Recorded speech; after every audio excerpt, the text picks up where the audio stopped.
Have you ever wondered what reaching for your phone in the morning and going to the moon have in common? At first, nothing. One is a small, automatic habit you barely think about. The other is one of the most ambitious achievements in human history. But in reality, both are shaped by the same thing: the choices we make between what's easy and what's difficult. However, decades ago, humanity made a very different kind of choice. As John F. Kennedy famously said, we choose to go to the moon not because it's easy, but because it's hard. So here's the real question. If we constantly choose what's easy first, what happens to our ability to choose anything else? What if, in this decade, our moon is not in space, but at the end of 1,000 moments where we chose not to pick up our phone? For me, that moon didn't look big or distant. It was much smaller, just a casual morning and me running near my grandparents' house. The sun was so bright it hurt my eyes. The wind kept hitting my face so I could barely see where I was going. I felt tired, but I didn't stop. But slowly, without really realizing it, I wasn't running anymore, and something much easier had quietly taken its place. So now, mornings look completely different. I wake up, the screen lights up, and before I even realize it, I'm already scrolling, one video after another. On the contrary, when I decided to start running again, I realized that the difficulty wasn't just physical, but also mental. When you're on your phone and you don't like something, you can simply scroll away. But when it comes to running, there's no shortcut. You have to stay with it. And the habit of choosing what's easy followed me through the rest of the day. I sat down to study, but ended up on my phone again. I told myself I'd sleep early, but was still scrolling late into the night. Maybe you know that feeling too. And here's why. The problem itself is simple. We're getting used to choosing what feels good now instead of what matters later. Instant rewards like scrolling through social media or checking notifications often replace activities that require patience and discipline and help build our future.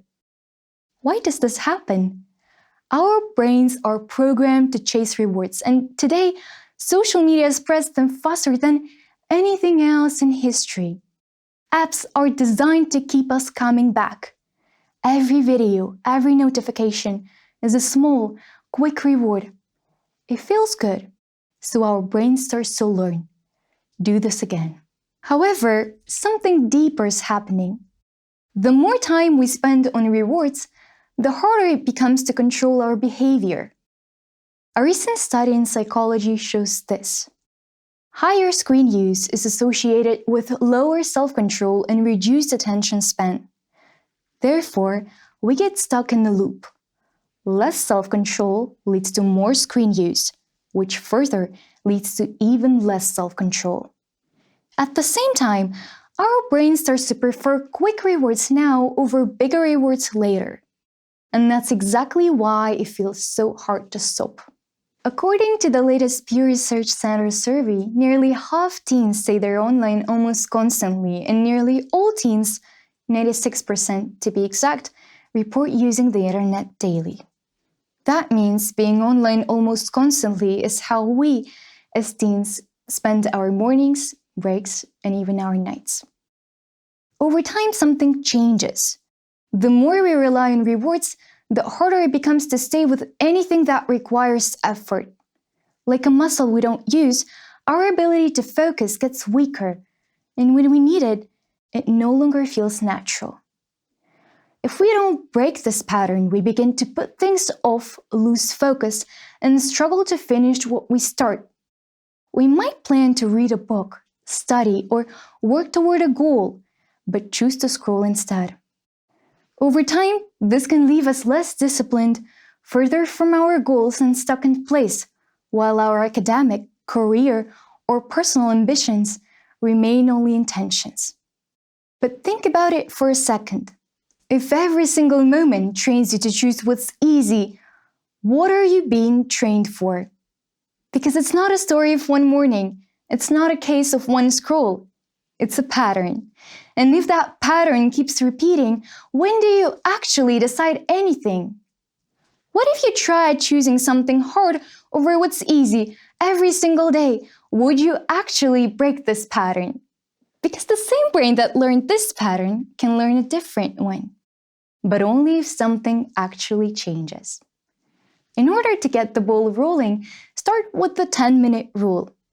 Every time you feel the urge to open a social media app, don't say no. Just say not yet. Set up a timer for 10 minutes and start doing something else. Walk, stretch, drink some water, or just keep working. Most urges fade if you don't act on them immediately. This short pause creates space between impulse and action, helping you regain control of your behavior rather than react automatically. Over time, these short pauses add up until you're no longer reacting by default, but choosing on purpose. If 10 minutes feels like too long, start with 3. Then train this ability every day. Think about this. If your brain is used to doing what's easy, then you have to practice choosing what's hard. And one of the simplest ways to do that is a physical challenge. When I started running, all I felt was exhaustion, but what came after it was quiet resilience and clarity. Because this kind of effort is just as simple as that. At some point, you'll want to stop, and that's exactly when you make a choice.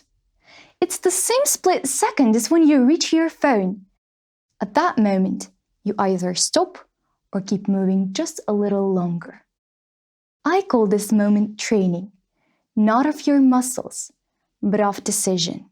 Unlike scrolling, which rewards you instantly, a physical challenge flips the pattern your brain is used to.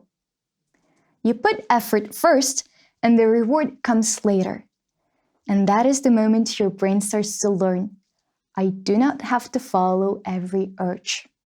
And the more you repeat it, the easier it becomes to pause in other moments, like when you try to reach your phone too. So here's the next step. Go outside and run or walk for 5 minutes. When it starts to feel uncomfortable, don't stop straight away. Keep going for 10 more seconds. You only need 10 more seconds. You just need to stay a little longer. It can be something as simple as a walk, a stretch, a set of push-ups. Just enough to feel the urge to stop and then stay a little longer. And here's the thing. It doesn't even matter how far you run or how far you go, because you do not run for perfection. All that matters is the very moment you feel like stopping, but you don't. And that is the moment you become someone who chooses, not reacts. We don't need to fly to the moon to change our lives. However, every day through small steps, we choose our direction, either towards what's easy or what truly matters. So, the next time you feel that urge, don't shield yourself from discomfort.